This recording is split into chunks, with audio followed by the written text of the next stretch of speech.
Well, holy heck.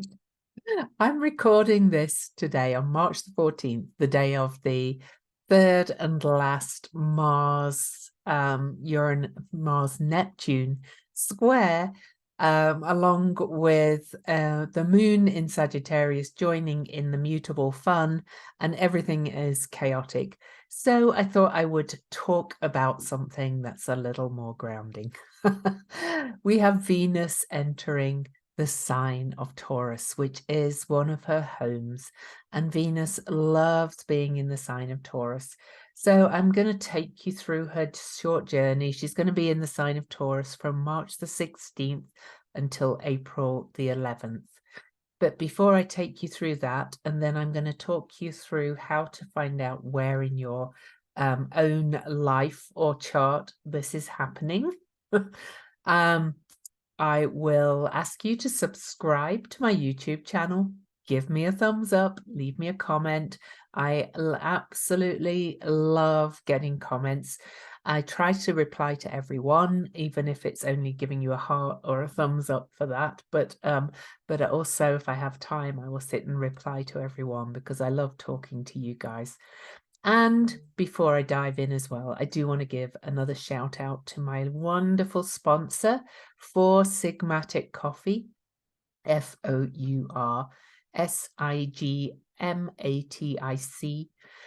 They have medicinal mushrooms in nutrient-rich products in the coffee, and they also make some other wonderful things. They make chai latte. They kind of make all kinds of things, protein shakes and all wonderful stuff, all with mushrooms in like reishi and lion's mane and so on that help you focus. And I just love the stuff. So with my link, you get 30% off your first order. There's money back guarantee if you don't like it, 60-day money back guarantee. So you can try it. And if you like it, you can keep getting it shipped to your door with my discount. All right, then let's dive in. So I'm actually going to share the chart because I want to talk about one last thing that we've got happening before Venus enters the sign of Taurus. So Venus is in Aries right now. Venus in Aries has been quite a passionate journey because we've got some powerful Aries energy in there. We had a big Venus-Jupiter conjunction and various other things. Well, Venus gets to the anaretic degree of Aries on Thursday, March the 16th. And she gets right to the very last 8 minutes of the sign and squares off to Pluto. So you can see that Venus gets to 2952 and Pluto is at 2952 of Capricorn. And this is in Aries and Capricorn, the two horn signs. There's the ram and the mountain goat. And I always kind of think of these two because they're both kind of very driven, very entrepreneurial, very pioneering, like to initiate things and very kind of like to push forward, very passionate, very determined. I always kind of think of that when you have a square between Aries and Capricorn as these two kind of locking horns a little bit and going, ah. So that we kind of start the journey before Venus moves into the sign of Taurus with this locking horns at the anaretic degree, which is the liminal degree where you can feel this change coming and you've got all this energy built up, and it's kind of very tense. Now, Venus is our values and our relationships and our love nature. And she in Aries, as I said, is very passionate, very fired up. Aries is the sign of the pioneer and the warrior. And there's Pluto, who Venus, by the way, is also manifestation and attraction. And the law of attraction, if you like, one of the aspects of it. But Venus is also about values and earthly desires. Now, Pluto is kind of about soul desires and digging deep into the soul. And in some respects, I see Venus and Pluto as the Persephone Hades kind of myth mixing together. Pluto, or Hades, kidnapped Persephone, took her into the underworld, but they eventually kind of fell in love and remained married. But it's kind of that carnal desire kind of energy coming together in our earthly bodies. Now, Venus was conjunct Pluto back on January the 21st, 2023. And that was at 27 degrees Capricorn. So we're opening up something that began back then on that last degree. And it's kind of this surge of deep kind of carnal power, I'm going to say. Really, what do you desire? And that you can feel this change is coming. What do I want to take forward? And what do I want to embody when Venus then moves into the sign of Taurus? So let's move to that. March the 16th, later after that square with Pluto, Venus crosses the threshold into the new territory, and she will be in the sign of Taurus, which is her home, her earthly home. She will be there until April the 11th. Now, she will be there till April the 11th, and this will take us actually through into, it's before the eclipses. She kind of leads into the eclipses. The first eclipse will be on April the 20th, but she activates the degrees. And because she's in her home sign, Venus in Taurus is very much about sustainability, stability, creating. Venus is creation. This is about creating something really embodied and really grounded and really rooted, like the roots and the trunk of a tree in Taurus. So Venus moves in March the 16th. Now, her first major aspect, I'm going to stop sharing. I'm just going to talk you through. I'm going to talk through the biggest aspects and the dates. Okay. So the first thing that Venus will do is oppose dwarf planet Haumea. She's the Hawaiian creation goddess who was the mother of Pele, who could give birth from any part of her body. She actually reminds me of the goddess Chaos, the Greek goddess Chaos, because they are just pure womb, pure amniotic fluid, pure creation. They just give birth, without being in a relationship necessarily. It's just like they birth something from them and it springs forth. So Venus is creation as well, and both Venus and Haumea will be at the 0 degrees of Taurus and Scorpio. And so that's the liminal degree. That's that first degree, the Fool's card, the Fool in the tarot, taking a leap off a cliff. What are you birthing? What are you creating? What are you embodying? What do you want and desire to create for this short time while Venus is in her home sign? Then on March the 20th, which is the equinox, I'll also be doing a video for the equinox, by the way, Venus will be conjunct the Taurus North Node, and that is pulling us towards that sustainable future. She's learning the lessons of what she's been going through over the past few months since she was last in this sign, Venus, and now she is pulling us towards our future potential, what we really desire to move towards, this more sustainable future. I don't know about you, but I've noticed a lot of talk about things that we can do to have a more sustainable future, more than ever. I just think of my state alone that I live in. I live in the state of Utah with the Great Salt Lake, which is drying up. There's more chatter than ever about ways to maintain the water level in the Great Salt Lake, because we have this unique ecosystem, and if the Salt Lake dries up, it'll be unlivable here, because there's arsenic and nasty chemicals at the bottom of the lake, and it also keeps our climate churning. So that's going to be interesting. Venus is going to see more attention on those matters, sustainable future, embodying values, really kind of getting down to ground, getting down to earth. Okay. Then on March the 21st, when we have the Aries new moon that's going to be at 0 degrees of Aries, Venus will conjunct asteroid Juno, the partnership asteroid, and square Hygeia in Aquarius. And that's really turning our focus to preventative health, to maintain our healthy interconnectedness and healthy relationships. Also, on March the 26th, Venus will form a T-square to Black Moon Lilith, and that will be in Leo, I'm guessing, and Chariklo over in Aquarius. And Chariklo is the grace spinner, and Black Moon Lilith is kind of that ragey, powerful, wild woman energy over there in Leo. And Venus in her own sign is at such strength in this square. She is kind of saying it's time to work for the people, okay, for the good of the people. On March the 30th, Venus will then conjunct Uranus, okay. Now that's a biggie.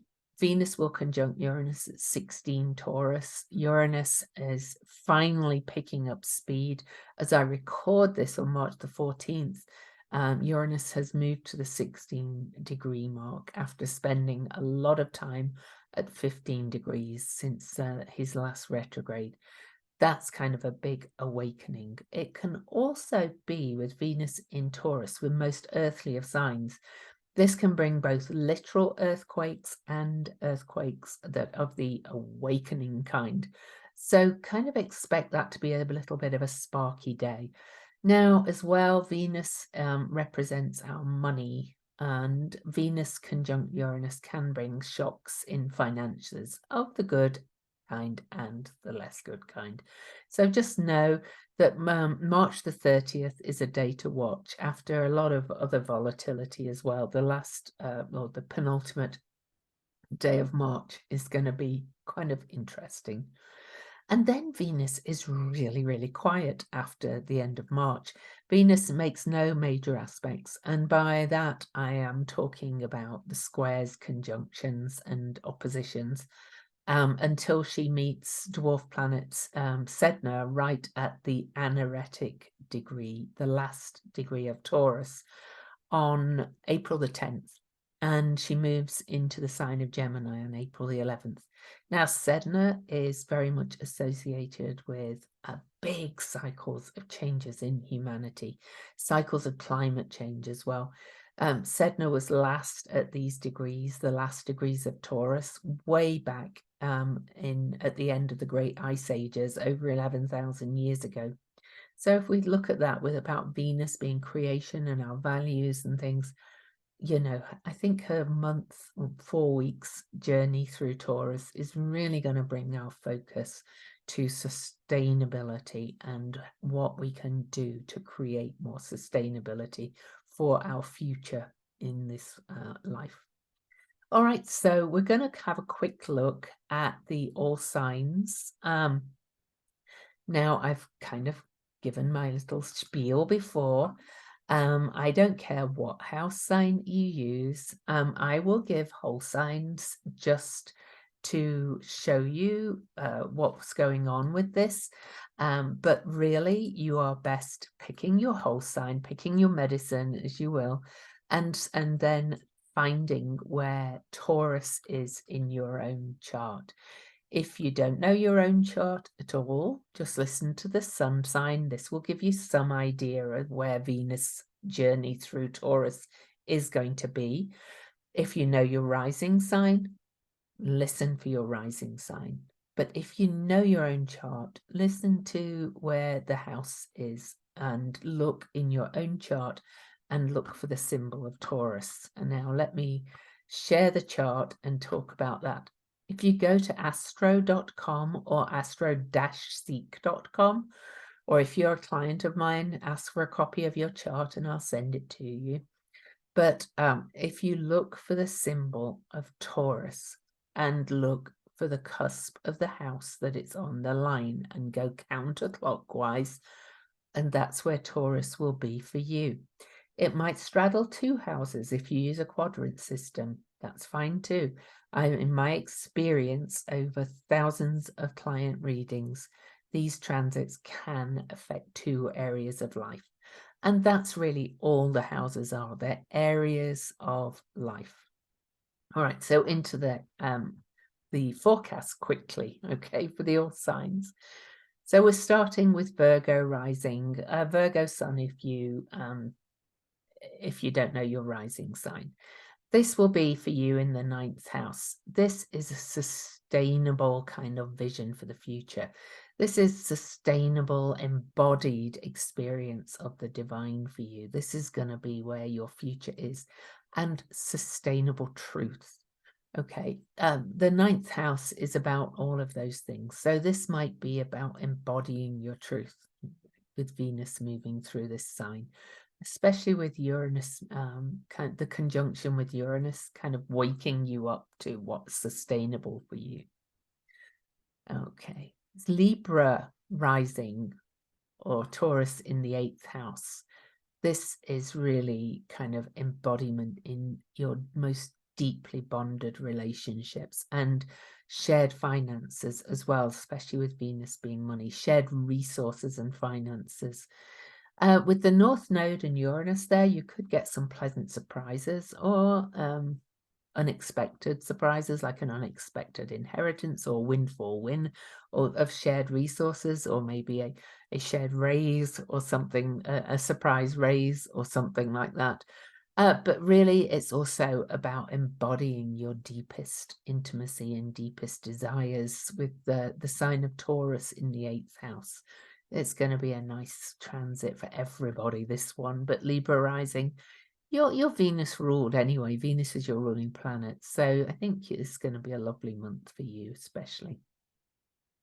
So Scorpio rising. Oh, come on, move around. This is in all your significant relationships and how you project itself, what you project onto others.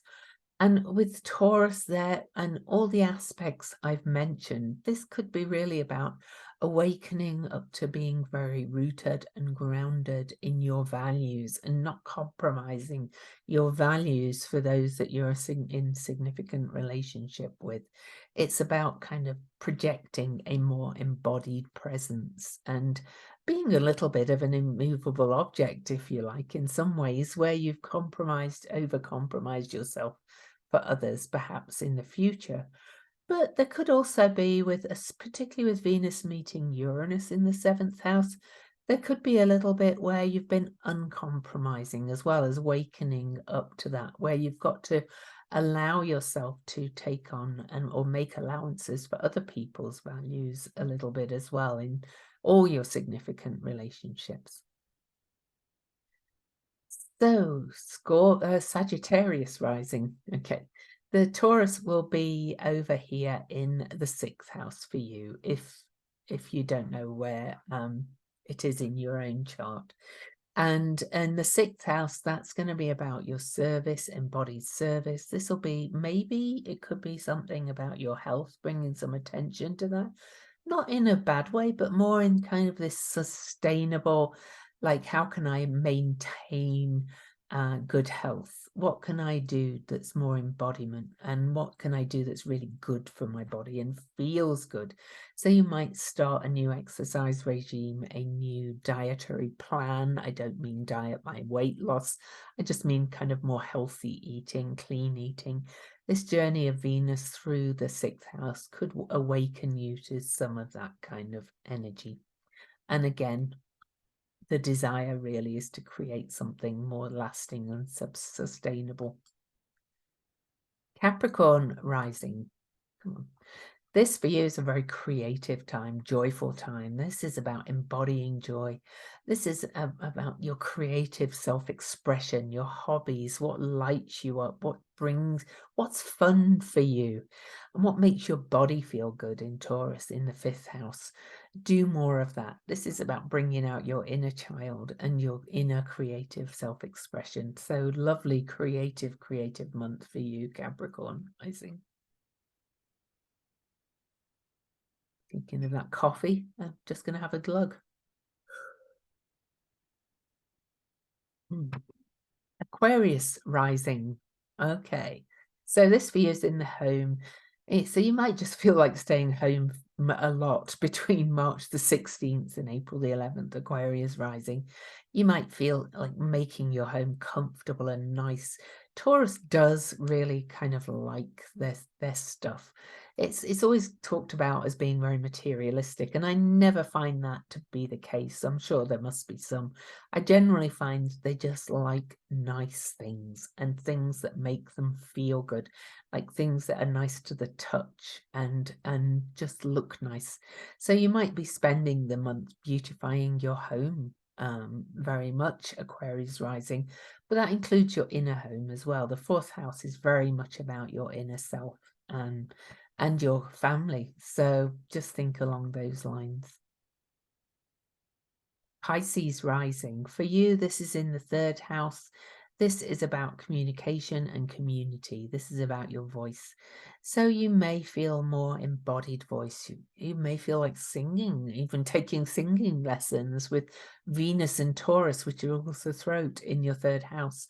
Your voice may also be stronger. You may be firmer in what you're saying and be able to voice your views in a much stronger way if you have Taurus in the third house. Aries rising, this is all about your self-esteem, your self-worth, your values, your relationship to your body and to the material world, which includes the natural world, nature. And so this is a month, perhaps to, again, do some stuff out in nature, do some planting. It's March, in many areas of the world, it's time to kind of plant a nice garden, but you can also plant a nice garden within yourself. So that's Aries rising. Taurus rising, all about you, all about the face you put on the world, your appearance. You perhaps spend a little bit more time on your appearance and what you look like when you go out or when people meet you one-on-one. You might get a nice haircut. You might buy yourself a really nice outfit that not only looks good, but makes you feel really good. Because remember, Taurus is materialistic in the way of liking nice things. So you might go and buy yourself, I don't know, like a nice cashmere sweater or something that just makes you feel really special. So Gemini rising, this for you is this could be a month of really wanting to spend some time alone, to get out with the muse, with nature, to do some kind of listening to the messages from the collective unconscious or source or spirit or whatever you choose to call it, the mystery. And to really kind of sit and listen and feel in your body what you know to be true. This is a time to really make sure you spend some time alone, feeling into this kind of energy with this strong Taurus energy for you. So Cancer rising and then Leo, and then we're done. Cancer rising, this for you is probably likely to be a very sociable time. Groups of friends, organization, having some fun, whatever kind of lights you up. This is kind of getting out there with your people, if you like, and socializing and share those people with shared values in particular, though. So that's the area of life that is for you for this 4-week period. And finally, but not least, Leo. How could I forget Leo? Leo rising, or those of you with Leo sun, or if you know that Taurus is on the cusp of your 10th house, this is about your public self. This is about who you are in the world, how people see you in the world, your reputation. This is about embodying my values and really kind of standing strong and standing tall and very rooted and saying, yes, these are my values, and embodying every bit of it publicly. And your career as well could expand with Venus up in that house and all this energy as well. You too could get maybe a surprise promotion or something with this energy. So I hope you enjoyed the old signs. I love Venus in the sign of Taurus, her home sign. You know, it's one of the nicest times of the year, so make the most of it, because we have an awful lot of other stuff going on that's a little bit challenging. But just know that Venus-Pluto square that's happening right before Venus moves into Taurus on March the 16th is going to be a little bit of a dig deep, and that could bring, especially at that anaretic degree, the last degrees of Capricorn and Aries, we've got enough monetary kind of volatility going on in the world at the moment. There could be a little bit of something happening on that day, say in the stock markets and things like that. You know, it's reminiscent of energies that happened when Pluto first entered Capricorn in 2008, when we had the big crash. So just know and know that we've survived those other things, and don't worry about it, but just know that it could happen. So don't be surprised. And don't forget to check out Four Sigmatic. And please don't forget as well to subscribe to my channel, and I'll see you on the next video. Much love.